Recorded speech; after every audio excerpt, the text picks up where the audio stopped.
Kita harus faham yang perhubungan ini ialah bukan satu perkara yang statik. Tiap-tiap generasi itu ada cita rasa, harapan serta pendapat mereka, cara mereka mahu pendekatan itu dan sebagainya. Tapi yang baik ialah jika kita lihat beberapa tahun ini kepercayaan antara pemerintah dan penduduk amat baik, amat tinggi. Tetapi kita tidak boleh ambil ringan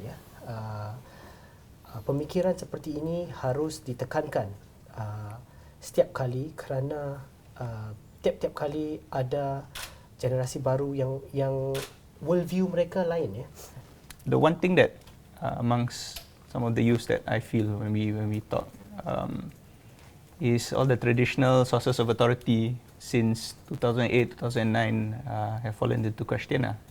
All the old rules in Singapore, we are also beginning to question. Key point is, I think you have a group of a young generation that doesn't have the same trust in sources of authority as the previous generation, and I think that's a big issue for us. So whenever there's almost macam automatic, there's a bit of cynicism, even when you engage the government. When we hear official opinions on key issues, I wouldn't say official, but even reasons, explanations on key issues, almost the automatic response is, there must be something they're not telling me, and I've read so many other sources that says otherwise. So what is true for this generation? I think just to touch on that, it's a very good point.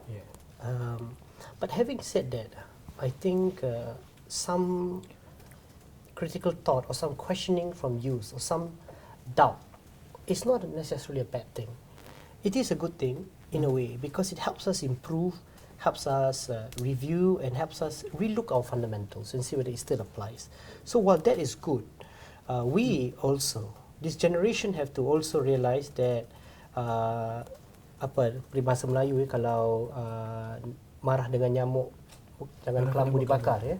Saya rasa harus kita juga sedang kita menyemak itu kita tidak terus merombak sehingga asas kita itu hilang atau kita destroy the fundamentals yang telah membolehkan kita maju. I think like what I mentioned before, it's the youth now are more discerning. They are more evaluative of certain things. So are you saying we trick the old generation? I'm saying that we should work together to rethink the strategies. So I think the main buzzword today here is actually about social media, on how we can actually harness social media to our benefit. So for me, I think that we should work together with technology and not against it. Kita tentu sekali menggalakkan para belia kita untuk bersuara, untuk memikirkan wacana-wacana alternatif, kerana ia sebenarnya satu perkara yang dilakukan oleh intelektual juga. Kerana apabila kita memikirkan tentang suatu masalah, kita tidak hanya mengatakan bahawa ini satu solusi saja. Sebenarnya kita harus menggalakkan ide-ide alternatif. Tapi dalam kita mahu merubah masyarakat, kita tahu bahawa golongan belia ini sangat energetik, mereka mahu melihat perubahan, situasi yang berbeza. Kita perlu ingatkan generasi belia kita bahawa mereka perlu kenal sejarah. Kita perlu akur bahawa setiap dasar yang ada, setiap institusi yang ada dalam negara kita ini adalah hasil pemikiran dan perdebatan yang dilakukan oleh generasi-generasi sebelum ini. Saya rasa itulah satu perkara yang penting. Jangan lupa asal-usul kita, bagaimana kita menjadi satu masyarakat. Dan sedang belia-belia gairah untuk melakarkan atau menyuarakan suara-suara alternatif itu, harus juga kita have the big picture in mind. Because kadang-kadang kita terlalu terikat kepada satu isu itu sehingga kita lupa yang mungkin ada banyak isu yang lain yang juga penting, dan ini macam seolah-olah macam main Jenga, the game Jenga.